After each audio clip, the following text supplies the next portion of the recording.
All right, guys, what's up? Happy Wednesday, February 19th, 2025. It's about 10 minutes until 1 p.m. Eastern. And I've been sitting here watching the markets, waiting for a good setup, and I just haven't seen anything that I really like. And as you all know, I'm very patient. Less is more. We don't need to take that many trades to make a really good living. I'm proof of that. I pick my spots, try to make, 2 grand here, 3 grand here, 2 grand here. It adds up. Even if you only have a few really good trades in a month, you still make more than most people at, salaried jobs where they got to sit there and deal with clients and bosses and all that kind of crap. So trading's awesome if you just stay patient and let it be awesome. So, yeah, as you can see, I took the time to make the bed today, which is looking really good. All right, let's go over some charts here, and we will start live streaming together again when I get down to the beach right here. Again, my internet connection is just not good enough for live streaming. It's very good when it works, but it drops off a lot, and that would just annoy the fuck out of me when we're live streaming. So hopefully the internet connection down by the beach is much more stable. And if it's not, then I guess I'll probably have to order a Starlink. Thank you, Elon, or however you say his name. Okay, so let's quickly look at the daily chart. By the way, you can hear the construction next door. I mean, don't ever pick an Airbnb where they're remodeling the unit next door. It's not fun. But what are you going to do? You got to work with what you got. So look, this is why I'm not really trading much right now, okay? These last few days, look at the range here. There, that's Monday, Tuesday, Wednesday. I don't have the holiday. Sorry, that's Friday. I combined Monday's price action into Tuesdays here. So I don't even have the holiday uh, day volume, whatever, separate because it just doesn't make any sense. There's not a lot of volume on the holiday on President's Day. So I don't want it to have its own little bar where then I have to calculate formulas for that bar. No, so I combine the holiday trading with Tuesday. So that's why the charts look like this. But you can see, so going back to Friday, that's Friday right there, right? So look at this little range, right? We've got little ranges. That's all we've got. And I find these, little range days, tight range days, just a little bit harder to trade because you don't really have a clear idea of what's going on. And even that is a huge advantage. If you have a system that you can, use to look at the charts and go, hey, look, I don't really know what's going on today. I'm not going to trade. Well, then you just saved yourself some cash, and that's going to help you be more consistently profitable in the long run. So with that said, I will tell you, I did come into today with a short bias. So I thought there would be some resistance right up in here. And the reason for that is we've got a beautiful resistance pocket. You can see how we closed yesterday inside that sort of wingtip, whatever you want to call that. We're moving. See, we're way outside the envelope top here, but now we're moving inside the envelope. So that's a sign that we could be getting ready for congestion trading here. Now, we may continue higher. We won't know. I have to work on the closes, right? We'll see where today closes. But overnight, that was my bias short right there. Didn't take anything because I was sleeping when the good setup happened. This is why I'm developing my algos. So, I can have it trading like I would while I'm sleeping because oftentimes I see a lot of trades. I'm like, man, if I was in front of the computer, I would have taken that. But I can't be in front of the damn thing 24 hours a day, hence the algos. So I'm excited about that. Oh, and another thing too, somebody pointed out to me, see, I've had a live account for so long that, it's a broker account. It's hooked up to Sierra charts. I don't trade it. That's why it's always on demo mode on my charts. But I have the live account, to get the cheap data for Sierra charts, right? So I didn't realize the data for Sierra charts is super expensive if you don't have a live brokerage account that you're hooking up to Sierra charts. And I don't want that to be a pain in the ass for everybody. So I've talked to my programmer. I'm looking at TradingView as a potential option. They seem to have really good volume profile information, really good footprint information. Their data seems to be very accurate. So I don't see any reason why I can't have my programmer basically take the code that we've written for Sierra charts and code it into PineScript for TradingView. And then I believe, TradingView is very widely used. The data should be reasonably priced over there because I want to make whatever I'm offering. It's not good if you guys like what I'm offering and you want to use it, but then you got to go pay like $120 a month at Sierra charts if you don't have a brokerage account. That's not good. That's a deal breaker. So I'm trying to work on that. And I've got an email out to my programmer waiting for his response. And I think it's going to be, I think it's going to work well. just to set that up in Pine Script. So I will keep you guys posted on that. And thank you, whoever that was who was pointing that out to me about Sierra charts in the comment section. So that was helpful. Appreciate it a lot. Appreciate all your guys' comments and supports and all that. Makes doing this a lot more fun. Kind of adds like a fun social dimension to trading. We will also set up a Discord very soon. So I'm working on that. I've had a lot of requests, just all that good stuff. And then, you know, when the indicators are coded for TradingView, hopefully that'll all go smoothly.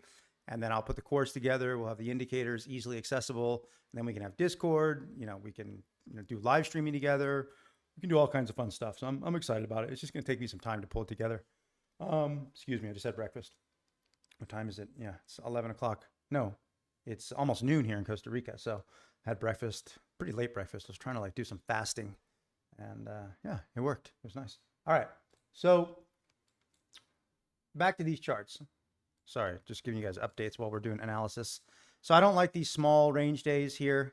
They're kind of hard to trade. And that's why I know going into the day, I'm very careful. And so looking at the intraday charts here today, you can see it's just been kind of a tight range, you know, let's say 2260-ish up here. This is the daily value area high. Boom. Value area low, 22,140. I mean, it's only a little more than 100 points for the NASDAQ. That's not very much, right? So I find those days kind of difficult to trade. You can get some good setups, but, you know, for example, this is a pretty good long signal down here earlier. I got a nice little flash into the daily low, the value area low. I didn't take it because I like to take my trades and base my analysis on what the daily is doing. And since I was kind of bearish biased to start the day, I didn't really want to take that. So this is how I filter my trades. I like to take the trades in the direction of what I think the daily is doing with the weekly, the monthly chart, all that stuff. So if I don't really have a clear idea of what's going on, you know, even if I see really good setups on my intraday charts, I won't take them because the probabilities are massively shifted in my favor when I take those intraday setups within the context, the correct context of the daily chart or the weekly chart or whatever, right? So that's really important. So basically, what I'm looking at right now, I may take a trade today. You know, I'm not saying I won't, but what I'm looking for right now is I want to see, you can see this higher time period bar here.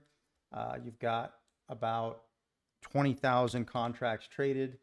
So 30,000 contracts to go before that bar closes, right? And you can see these dots up here, right? These are here, you know, before this bar, the current bar even starts trading. So when that bar closes, boom, all these dots are locked and loaded. So I say to myself, okay, we got some nice resistance points up here. That's what those are. That's a resistance zone. Very nice resistance zone. We're at the value area high up in here, right? If you look at the daily chart, you know, the daily envelope top in green right there is 22,270-ish, right? You got the near high right there at 22,308. So I feel like somewhere up here, there should be some good resistance, and I might be willing to take a short if it sets up. As I've been pointing out, the yearly chart, I mean, we're at a lot of resistance here. The quarterly, you know, has been stalling out for a while. You can see the monthly chart, stall. You know, weekly has been super choppy here for a while, just kind of grinding, stalling, you know. So I do think that the resistance up here is to be respected. And I do feel at some point we're going to see a little bit of a correction here, but who knows? If we go straight through all that resistance, that's fine. All of my charts here will tell me that that's happening. So I just wait for them. I have my ideas, I use my levels, and then I wait for the market to tell me what it's doing, you know, based on what I'm seeing on my charts. I don't, you know, I forecast obviously because I have to have a bias. I've got to have an idea of what I think is going to happen, but I'm also very aware of the fact that anything can happen. And if the opposite starts happening to my forecast, I roll with that. No big deal. All right.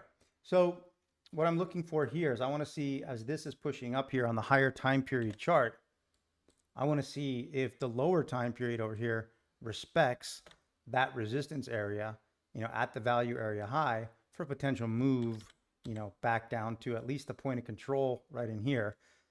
You know, that would be 22,260, 270 to 22,220. So look for, you know, 30 points, 40 points, something like that. That's what I like to try and get. So that's what I'm waiting for, and we'll see if that sets up. If it does, I'll try to record it and catch it for you guys. I just want to share some of my analysis with you today. Yeah, just waiting. Soon, I'll probably start, doing analysis on all these other markets. You can see I got all the futures markets here, right? So I can pretty much load whatever I want. Let's say I want to load ultra bonds, which I used to trade and I like. Just lately, I've been killing it with the NASDAQ. So I'm like, why switch? If it's not broken, don't fix it, right?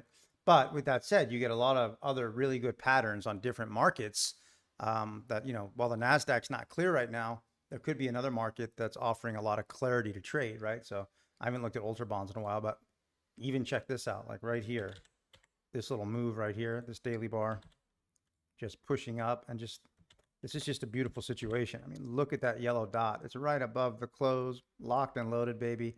You're in congestion here, so you expect to move back down. I mean, these are the types of moves that I like.